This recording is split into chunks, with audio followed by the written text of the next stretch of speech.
Kumusta po kayo? Bago po ang lahat, first things first.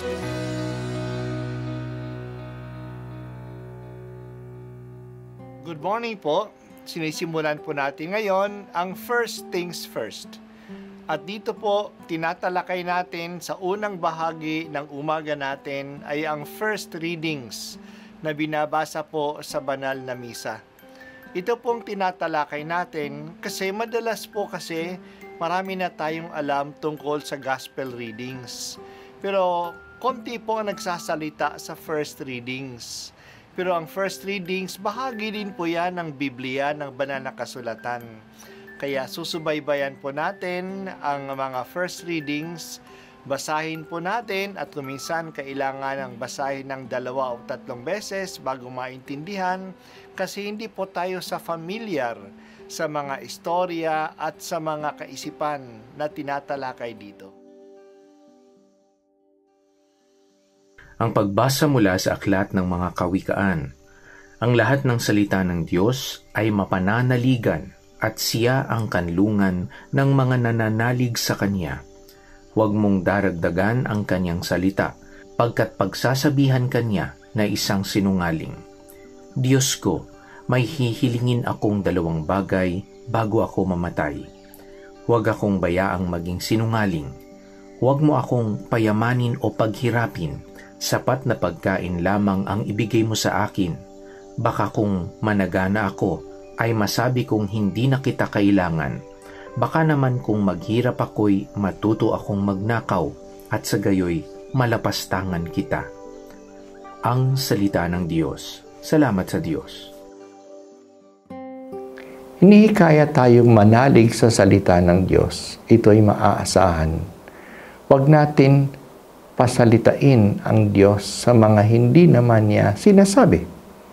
Kaya huwag nating dagdagan o bawasan man ang sinasabi ng Diyos. Ang dapat lang natin gawin ay unawain ito at tuparin. May isang kahilingan dapat nating pansinin. Sabi ng manunulat, huwag mo akong pagyamanin at huwag mo akong paghirapin. Ibigay mo sa akin ang sapat kong kailangan. Baka sa kanyang kasaganaan, hindi na niya kikilalanin ang Diyos dahil sa hindi na niya siya kailangan. Madalas itong mangyari kapag mayaman na, hindi na naaalaala ang Diyos. Kaya hindi nagsisimba at hindi nagdarasal. Natutukso ngang mas lalong magpayaman kaya nagagawa ang masama. Kung mahirap naman, baka siya kumapit na sa patalim at gumawa ng masama tulad ng magnakaw o mandaya, dala ng kahirapan. Maganda ang dasal na ito. Katamtaman lang. Huwag maging mayaman at huwag namang maging mahirap. Ang dasal na ito sa dasal na ito, nakaka-identify tayo sa pangalawa. Madalas tayo nagdarasal na huwag naman tayo maging mahirap. Pero ewan ko lang kung ilan ang nagdarasal ng unang dasal. Huwag mo akong pagyamanin. Pero tama naman ang dasal na ito. Hindi lang tayo napapasama dahil sa kahirapan. Napapasama din tayo ng kayamanan. Hindi ba natin naalaala ang sinabi ni Jesus na mahirap makapasok sa langit ang mayaman? Halos imposible nga, tulad ng imposible na ang kamelo ay makapasok sa butas ng karayom. Dahil sa marami siyang dala-dala at pinagkakaabalahan, madalas makalimot ang mayaman sa Diyos. Mas umaasa na siya sa kanyang yaman kaysa sa Diyos. Naging manhid na siya sa pangangailangan ng iba.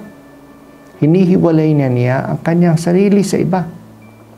Nakikita natin ito sa mga bahay na sa mga gated subdivisions, mga bahay sa mga condominium, ang tataas ng rehas, maraming security guards at CCTV. Hindi basta-basta makapasok doon. Hiwalay ang buhay ng mayayaman sa buhay ng karamihang tao. Kinukulong nila ang kanilang sarili dahil sa kanilang kayamanan. Kinukulong sila ng kanilang kayamanan. Kawawa naman, hindi na sila malaya. Huwag hangarin na maging mayaman. Hangarin na magkaroon lamang ng katamtaman, ng sapat. Sapat sa ikabubuhay. Ang malaking problema ay kailangang magkaroon ng self-control at malalim na kamalayan upang manatili lang sa sapat. Madalas gusto nating itong pasobrahan. Ito rin po ang hinihingi sa iyo, O Diyos. Huwag mo akong gawing mayaman o mahirap. Tinatanggap ko po ang iyong salita na siyang tanglaw sa buhay ko upang ako ay patnubayan mo araw-araw.